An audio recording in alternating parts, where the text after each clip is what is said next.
In our semester test, the essay is going to have to do with the idea of theme.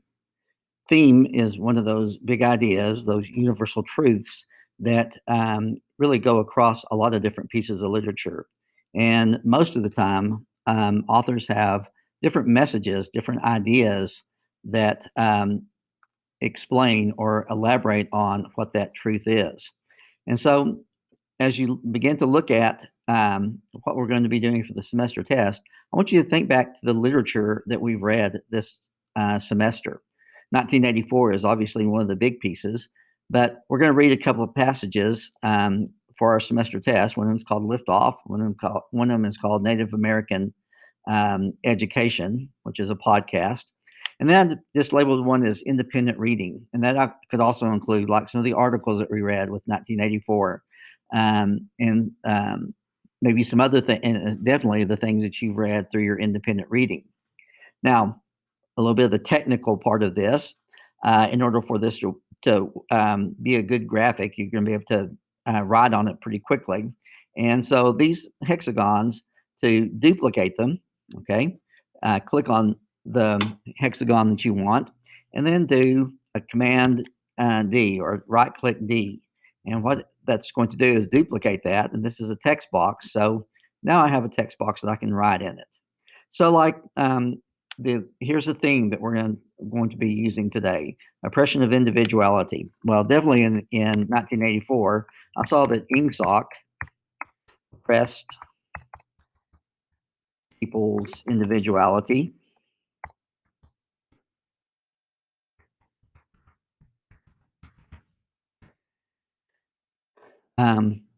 by discouraging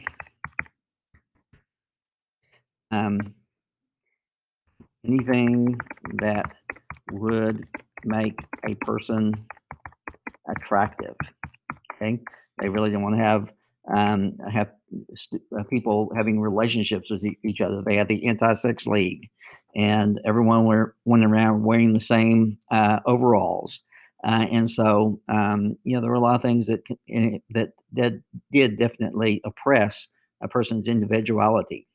And so, as we begin to go through here, we'd find a lot of other things that may connect to that theme. And eventually, as you begin to add ideas and think about different pieces of literature, you'll come up with a lot of different ideas that of details that authors have used in books that talk about this theme of the oppression of individuality. And our main goal then is to think about, okay, well, here are all these things. Here's all the evidence that we have. What is the message that they're really trying to get across? And so I'll start to think about this in a lot of the different pieces of literature. And here's an idea that I came up with. Notice the red box now is an expansion on the idea of oppression of individuality.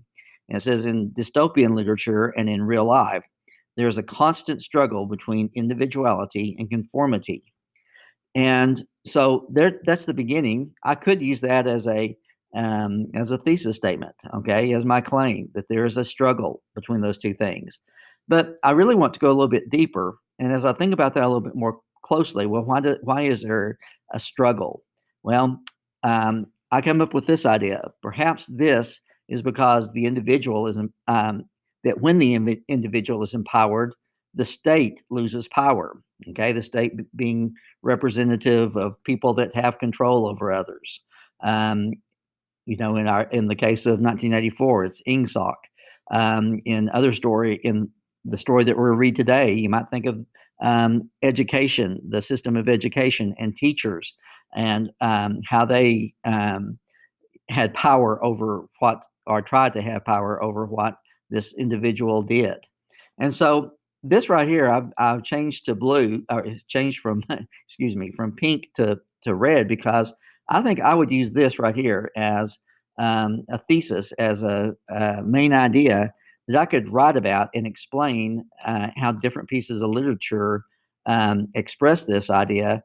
And I think I could really make this a pretty meaningful piece if I use this right here as my main idea. So that's what we're really looking for. You may find out that you are really kind of focused on one piece of literature and you can explain a theme thoroughly with just one piece of literature. But I have a feeling that because we've read different things this year, that you might be able to express an idea that really goes across a lot of different pieces of literature. Now, there's one other thing about the graphic. Okay, when we start to work, you know, it's going to look a little bit different on your screen. We're not going to have these slides up here. If you look at the slide sorter over here on the side, it's going to be these four little slides, and they're really kind of hard to see the writing on it. So what I did was I added a graphic. There are four themes that you may want to explore. In fact, you may want to come up with a different theme, one that's totally your own, and you certainly have the right to do that. But the four that I put down were the oppression of individuality that we just talked about. There's also the power of language, and we will have a couple of pieces that talk about language. The destruction of language and culture, how in different pieces of literature, people's way of life is destroyed, and why would that happen? And then information is power. Okay, now when we know things, then we gain power. And as we start to work through those, you notice like information has power. There's a book over here that hopefully will help you to remember, and so you can very quickly. You don't have to go through all the cards. You can find that book really quickly and click on the slide that has the book. Culture is a map. Okay, different cultures of the world. Language, the power of language. You have a pair of lips that will remind you that we're talking about language. And then this one is what we call the icon or the logographical cue for the individual. Okay, the oppression of individuality. So as we start to read pieces of literature, I want you to add your ideas. Okay, right now, don't worry about necessarily coming up with that big idea like I talked about here on theme. Mainly, what I want you to do is collect ideas. It's called an idea collector, and then we'll process that and hopefully come up with a big idea that we'll use as we start to discuss the literature itself.